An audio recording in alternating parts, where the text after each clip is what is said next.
Hello, എല്ലാവർക്കും നമസ്കാരം. ഞാൻ വാറുണ്ണി കഥകൾ എന്ന് പറഞ്ഞിട്ട് എൻ്റെ വൈഫിൻ്റെ ചാനലിൽ ഒരു ഒരു എന്താ പറയുക പോഡ്കാസ്റ്റ് പോലെ സ്റ്റാർട്ട് ചെയ്തിട്ടുണ്ടായിരുന്നു. പക്ഷെ അതെനിക്ക് പല രീതിയിലും കണ്ടിന്യൂ ചെയ്യാൻ പറ്റിയില്ല. സമയപരിമിതികൾ മൂലമാണ് അത് കണ്ടിന്യൂ ചെയ്യാൻ പറ്റാതിരുന്നത്. അപ്പോൾ എൻ്റെ ഒരു ചാനലുണ്ട്. അത് 2011 ഞാനും എൻ്റെ കൂട്ടുകാരൻ പ്രവീൺ അസമും കൂടി ഞങ്ങൾ തുടങ്ങിയതാണ്. 2011 2010 തുടങ്ങിയതാണെന്ന് തോന്നുന്നു. യെസ്. പക്ഷെ അതിൽ ഞാൻ ആ ചാനൽ ഉപയോഗിച്ചിട്ടില്ല. ഞങ്ങൾ അന്നൊരു വീഡിയോ ചെയ്തു, ആദ്യത്തെ ഒരു വീഡിയോ.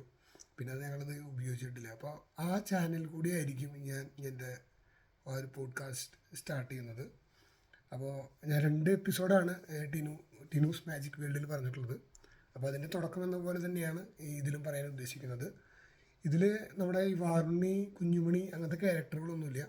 മെയിനായിട്ട് എൻ്റെ ജീവിതത്തിൽ നിന്ന് കിട്ടിയ കുറേ അനുഭവങ്ങളും കാര്യങ്ങളൊക്കെ ആയിരിക്കും ഷെയർ ചെയ്യുക. ഇപ്പോൾ കൂടുതൽ കുറച്ചൊക്കെ ക്രിസ്ത്യൻ റിലേറ്റഡ് ആയിട്ടുള്ള കാര്യങ്ങളുണ്ടായിരിക്കും. കാരണം ഞാൻ ബോൺ ആൻഡ് ബ്രോട്ടപ്പ് ക്രിസ്ത്യൻ ബാക്ക്ഗ്രൗണ്ടിലാണ്. അതുപോലെ തന്നെ ജർമ്മനിയിൽ ഞാൻ ജീവിക്കുന്ന അവസ്ഥ, അതിൻ്റെ ബാക്ക്ഗ്രൗണ്ട്, പിന്നെ നാട്ടിലെ കുറച്ച് പഴയ കഥകൾ, അങ്ങനെ നമുക്ക് വീണ്ടും കണ്ടുമുട്ടാം. അപ്പോൾ എനിക്ക് സമയം കിട്ടുമ്പോൾ ഇങ്ങനെ പെട്ടെന്ന് ഫോണെടുത്ത് പെട്ടെന്ന് പറയാവുന്ന രീതിയിൽ ഉള്ളൊരു പോഡ്കാസ്റ്റാണ്. താല്പര്യമുള്ളവർക്ക് കാണുക. ഞാനിതിങ്ങനെ ആർക്കും അയച്ചൊന്നും കൊടുക്കുന്നില്ല. എനിക്ക് പറയാനുള്ള കാര്യങ്ങൾ എനിക്ക് അടുത്ത് പറയണം. അപ്പോൾ ഇതൊരു നല്ലൊരു പ്ലാറ്റ്ഫോമാണെന്ന് വിചാരിക്കുന്നു. അങ്ങനെ എല്ലാവർക്കും വീണ്ടും സ്വാഗതം പറഞ്ഞുകൊണ്ട് നമ്മുടെ അടുത്ത എപ്പിസോഡിൽ കാണാം.